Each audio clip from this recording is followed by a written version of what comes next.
These are the best controller settings you need to be using in XDefiant. Starting off with your controller layout. By default, this will be set to L2 to aim and R2 to fire. I would recommend going into the button layout, and then when you're on this screen, hitting triangle or Y and changing it to flipped. This will then allow L1 to aim and R1 to fire. This will help you aim and shoot a lot quicker, and it will feel a lot more responsive, meaning you don't have to wait for your trigger to hold all the way down to start shooting. If you're not used to using this setting, it will take some time to get used to, but it definitely will help long term. But if you're like me and you're playing with a scuff or something that has trigger stops, then I do recommend just leaving it on default. Getting into the actual controller UI, let's start off with the aim assist. What you should be doing is you should be setting your aim assist to standard, making sure to leave the aim assist strength at 0 and also the follow at 0. For your aim assist type, I would highly recommend playing it on reverse S-curve. This will feel familiar to those who play Call of Duty on the dynamic aim assist type. This will help you lock on better when moving around, as well as helping you to track some of the moving players as well. If you don't like this aim assist type though, I would also recommend trying linear, but in my personal opinion, the reverse S-curve is a lot better. For your controller sensitivity, this is something that you'll only learn over time. You can practice this either in-game or during the shooting range. For me personally, I do play on a 40-40 for both horizontal and vertical. I think this gives me the perfect mix for when I'm moving around and trying to track players, as well as being able to full 180s without moving too fast or too slowly. But it does obviously depend on the type of player you are. I would recommend trying it out in the shooting range. Once you get comfortable, then going into game and tweaking it ever so slightly. Next up is a huge one, and I recommend you do not touch these settings at all,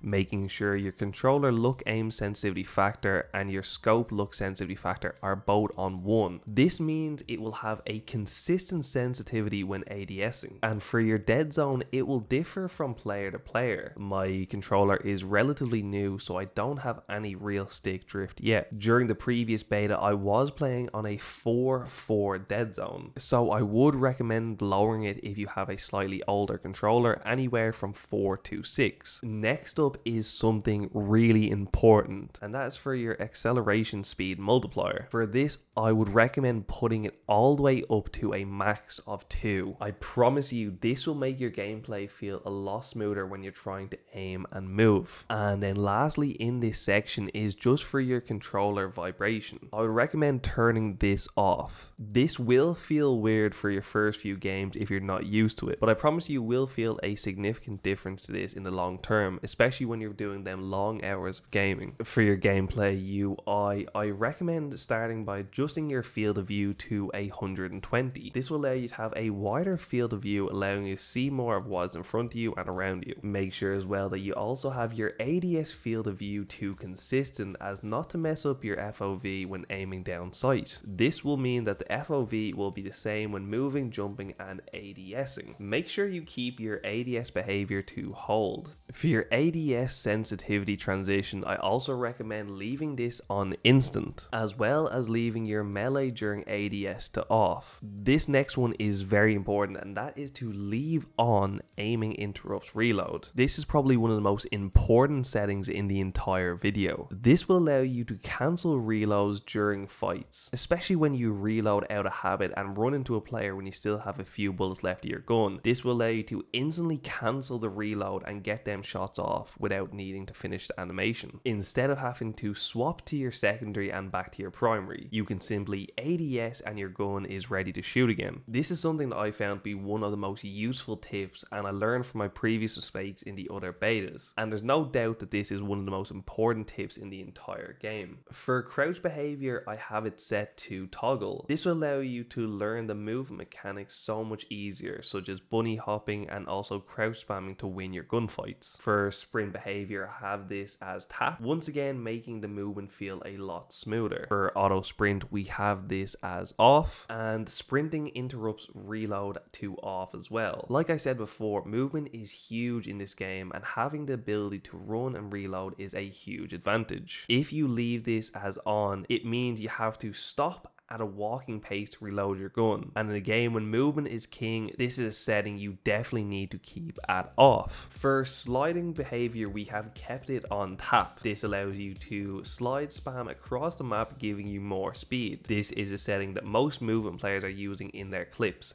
as it allows you to slide spam and make it harder for enemies to track you. The next three settings, so for auto reload weapon we have as on, for auto switch weapon we have as on, and for auto grab ledge we have switched to off. And if you scroll all the way down to the bottom here, there is another setting you're going to need, and that is the minimap rotation. Make sure you put minimap rotation to off. This means that the map is free to rotate instead of being locked into a specific position. Next up, let's have a look at the video settings. This one is especially important for you console players, and that's down here at the bottom. Make sure if you're playing on console to set your refresh rate to 120 Hz refresh rate on. If this is grayed out, don't worry, there is a solution to fix this. So the first step with this is to make sure that your monitor can actually support 120 frames per second. If your monitor does and it's still grayed out, let me show you the next step you're going to need. So what you're going to do is you're going to pull up the settings on the main menu. You're going to go over to your settings and scroll all the way down to screen and video. Once you're on this screen, you're just going to come over to here where it says the output and make sure that the 120 Hz output is set to automatic. And if you're on Xbox, you have to go to your settings and make sure to enable the VRR, which is a variable refresh rate. Once this is done, you can head back into the game, and this should then allow you to turn this to on. This is going to be a huge setting, as 120 Hz is going to make your game feel so much smoother. If you've only been playing on 60 FPS, you'll know straight away how much more responsive the game will feel once you've increased it to 120. Next up, let's have a look at the audio and voice chat. Not much actually needs to be changed with this. The only thing I do is I go down here to music and I reduce it to 10. I feel like this allows me to hear everything going on in the game just fine with the headset I have. Music is the only thing I need to turn down. And lastly is just over here in the matchmaking setting. For your matchmaking settings, I would recommend to keep it very simple. If you are playing on console, either solo or all your friends are on the same console, I would recommend turning crossplay to off. This will mean you'll only come up against players that are using the same console as yourself. It means they'll be limited to the same frames per second and controller that you're using. But if you're like me and a lot of your friends are either playing on PC or Xbox, then unfortunately you will be forced to keep it on and play against PC and console players alike. What you can then do is if you go down to input based matchmaking and turn this to on,